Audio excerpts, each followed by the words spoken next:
তো একটা ভেঙে দেখায় আপনাদের। এই যে ভিতরটা একটু সল্ট, অনেক ফুলিছে, জালি জালি হয়ে ফুলে গেছে, আর উপরেরটা মচমচে। এই যে টাটকা টাটকা অনেক মচমচে থাকবে। এই যে এই যে এই যে তো আপনারা এরকমভাবে ভেজে খাবেন আর কমেন্টে জানাবেন আমার রেসিপি কেমন লাগলো। আমার রেসিপি যদি ভালো লাগে আপনাদের, তাহলে আপনারা বেশি বেশি শেয়ার করবেন আর সাবস্ক্রাইব করে আমার চ্যানেলের পাশে থাকবেন। আসসালামু আলাইকুম। আমি আজকে ভাজবো নুন বড়া। আমরাও ভেজে খাবো আর আপনাদের কাছে শেয়ার করব। তো এটা চালের গুঁড়া আর এটা আতপ চালের ভাত। ভাতটা আমি ঘেটে নিয়েছি, একটু পেঁয়াজ বাটা আর মশলা বাটা দিয়ে জাল দিয়ে নিয়েছি। তো এখন এই আটাতে দিলাম জিরার গুঁড়া, স্বাদ মতো লবণ, একটু হলুদের গুঁড়া দিলাম, এটা ধনিয়ার গুঁড়া,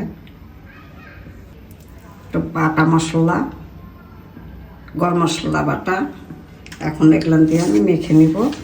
আর ওই যে ভাত ঘেটেছি, আতপ চালের ভাত, মানে পোলার চালের ভাত, এটা ঘাটা, এটা দিয়ে মেখে নিব। দেখি পরিমাণ দেখে দিব, চালের আটা লাগলে দিব, ভাত ঘাটি লাগলে দিব। আমরা বেশি বানাবো না, আমরা মানুষ কম, আমরা কম করে বানাবো। এটা শুধু মশলা দিয়ে, ঝাল ছাড়া, ঝাল দেয়নি।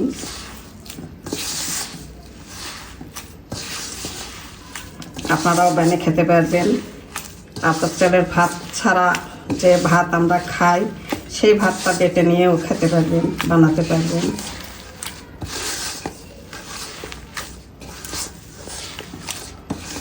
আমরা তো বলি নুন বড়া, মিষ্টিও না ঝালও না, শুধু মশলা দিয়ে।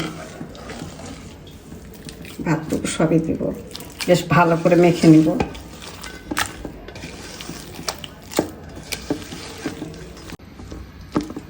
আমি এই যে এরকমভাবে মেখে নিয়েছি।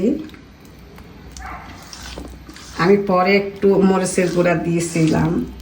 প্রথমে ভাবলাম যে ঝাল খাবো না, পরে আবার একটু ঝাল দিয়েছি মরিচের গুঁড়া। আপনার মরিচ দিলে দিবেন।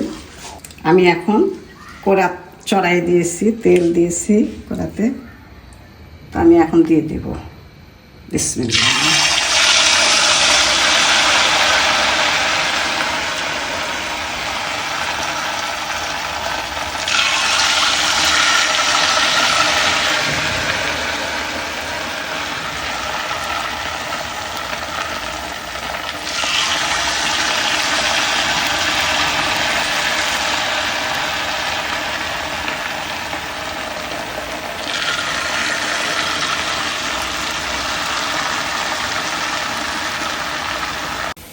এখন আমি উল্টায় দেব।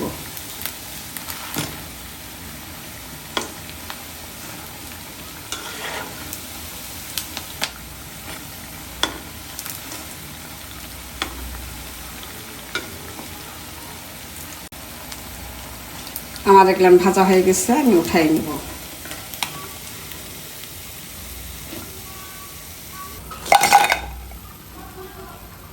আবারও দিচ্ছি আমি পরের গ্যাসে।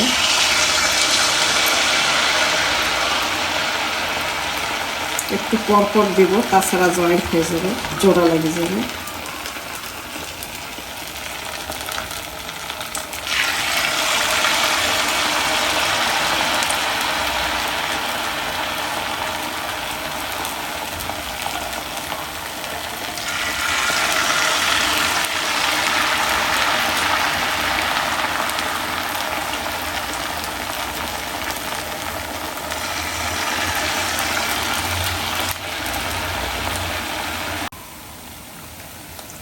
আমার এগুলো ভাজা হয়ে গেছে, আমি উঠাই নিব।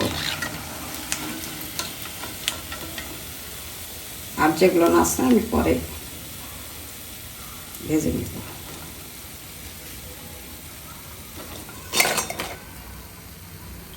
এই যে হয়ে গেল আমার অনেক পুরনো দিনের এই নুন বড়াটা।